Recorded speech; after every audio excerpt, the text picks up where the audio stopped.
अस्सलाम वालेकुम नाजरीन, क्या हाल है। मैं अख्तर इबरत अपने यूट्यूब चैनल अख्तर इबरत दे नाल अज मैं अपने प्यारे भिरा उस्ताद मोहतरम पूरे वसेब की सुजान वाली बिरादरी का मान मास्टर शाह बाशक की बैठक से आए बैठा और उनके नाल उनका भिरा मेरा प्यारा भिरा जनाब मुख्तार खां वडानी और बख्तियार खां मेरे इकट्ठे बैठन। असां हुन को आए हैं कुछ सोहना मैच्योर गल सुनने वास्ते आए वे ॾाढा मुझे थे आवदा मी मेरे भिरा ने आखिया चलो खिलास का मौका है ॾींदा है।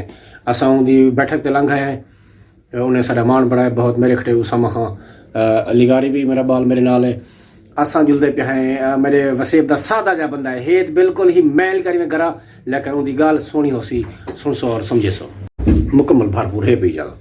मेहरबानी मेहरबानी इजाजत है नहीं बिस्मिल्लाह बिस्मिल्लाह।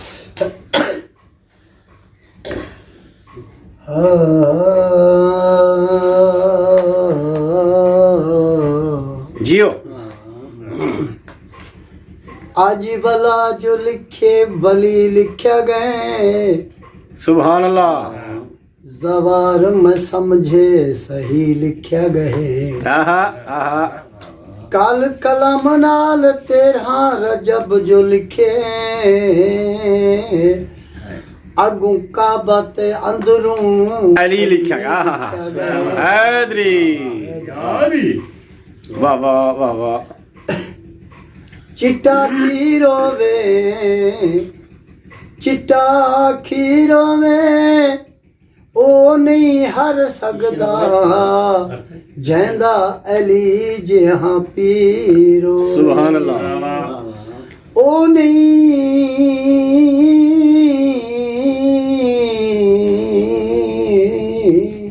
हर सकदा, जैंदा अली जहां पीरो। सुभान अल्लाह सुभान अल्लाह। जनाब इब्राहिम साहब जीवो पे तुहाडे हुक्म देता मैं जियो पे जियो पे। ओ जामी ना रुक जामी सूरज, गल मलंग दी सुनदा जा।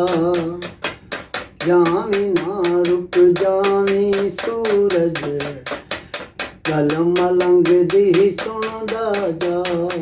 जियो कसमे अली दी अज ना रुकियो, फिर फलक ते आमीना। जामी ना रुक जामी सूरज, गल मलंग दी सुनदा जा।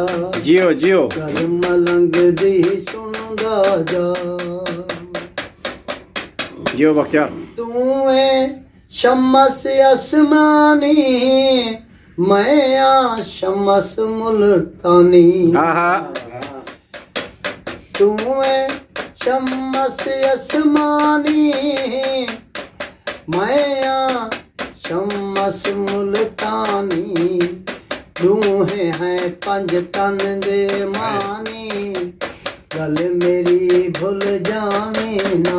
वाह वाह। दूहे हैं पंज तन दे मानी, गल मेरी भुल जावी ना। जियो जियो कसमे अली दी अज न रुकियो, फिर फलक ते आवी ना।